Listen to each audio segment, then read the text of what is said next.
Welcome to this week's edition of the Dakota Angler 2-Minute Fishing Report. Well, this past week's weather has been a little more unsettled, dodging in between rainstorms, and there was quite a bit of rain, especially up in the northern part of the state. Some areas picked up between 1, 4, even 5 inches of rain. So that kept a few people off the bodies of water, but honestly, the people that went out have had decent luck, especially up in the northern part of the state. The lakes that produced walleyes this past week included Waubay, Bitter, and Hazelton, and those are the three top lakes, the main lakes that a lot of people have been going up in the northeastern part of the state. Other lakes that produced walleyes included Midland, Drywood, also School, Dry Lake by Florence, Opitz, Big Stone, a few being caught there, as well as Reed, and then also Oak. On the southeastern part of the state, or the southern part of the state, however you want to think of it, the lakes that produced walleyes included Dry Lake by Willow Lake, Thompson, Sinai, Ponset, a few being caught at Whitewood as well as Madison, a little bit smaller at Madison as well as Brant, and then also Scott Slough and Vermilion. And then Twin has also been producing a few walleyes out there as the weed growth has started to subside. Now, what have guys really been doing to catch the walleyes? A lot of jigs and minnows right now, a lot of jigs and plastics. And like I said, the larger plastics seem to be doing a little bit better. Other people are using their snap jigging and using the Acme Hyper Rattle. Anything purple for the Hyper Rattle has been working really well. This one here is the Purple Rain. So again, anything purple has been working really well. And this is the larger 6 size. So again, they've been using this for snap jigging. Other people have been casting and even trolling, the minnow wraps. And as you saw, if you follow us on social media, the color that's been the hottest has been the Nordic perch. And you can understand why. They're starting to feed on the perch around the area. And again, if you catch a fish, catch a walleye with the minnow wrap, remember our minnow wrap challenge extends through October 15th. That the top 3 largest walleyes caught by a minnow wrap will get a prize. So again, don't forget the minnow wrap challenge, and don't forget to buy your minnow wraps here at the store or also online. As far as the perch bite is concerned around the area, honestly, it's been delayed.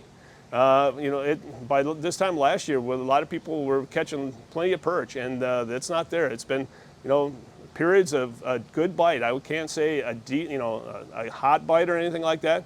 It's just been tough. The lakes that produced perch this past week included Big Stone, and again, that bite is definitely off. If you're looking for bluegills, that's the place you want to go. And then also Waubay, Dry Lakes at Florence, Clark, as well as Willow Lake. And then Campeska, Whitewood, Sinai, Ponset, and Thompson. Now, what have guys been doing to catch the perch? Hasn't been anything really, earth-shattering. A lot of drop chain lures like the pilkies. And if you're looking for pilkies, we have a great selection of them here at the store. And then also just tipping that with a waxworm, maggot, or even a small piece of crawler has worked well.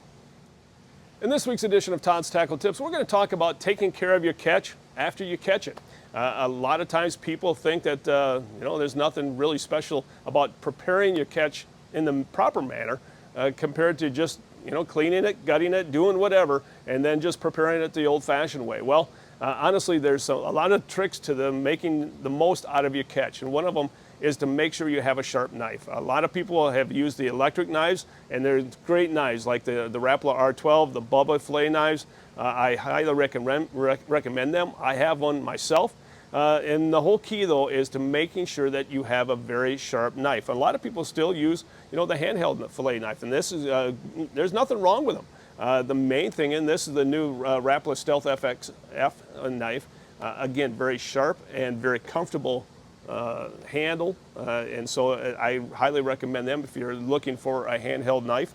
But the whole key is making sure that whatever knife you use is plenty sharp. The more dull that knife is, it's going to just wreck that fillet, and you're going to lose a lot of meat or leave a lot of meat on the bone. So again, the key on that is making sure you have a sharp knife.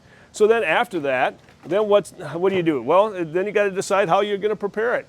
Are you going to bake it? Are you going to grill it? You're going to deep fat fry it? Well, as most people, prefer the deep fat fried method. We carry 2 batters here at Dakota Angler that we absolutely love, or I absolutely love. One is the catch and cook variety.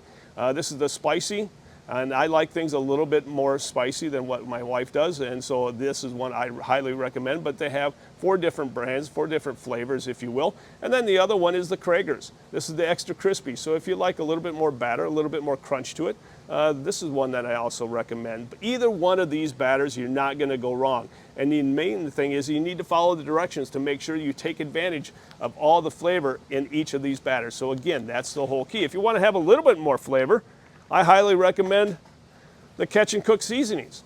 There's 4 different flavors. This is the all-terrain one. This is what I use a lot, it's Chipotle.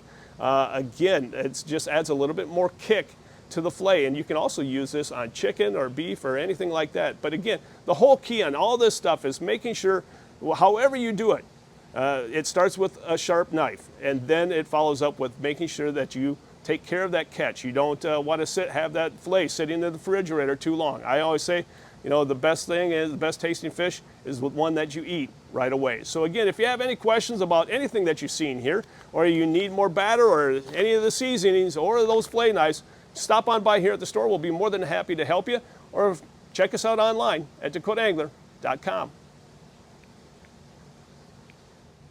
And now it's time to take a look at a few photos that you sent in to me this past week.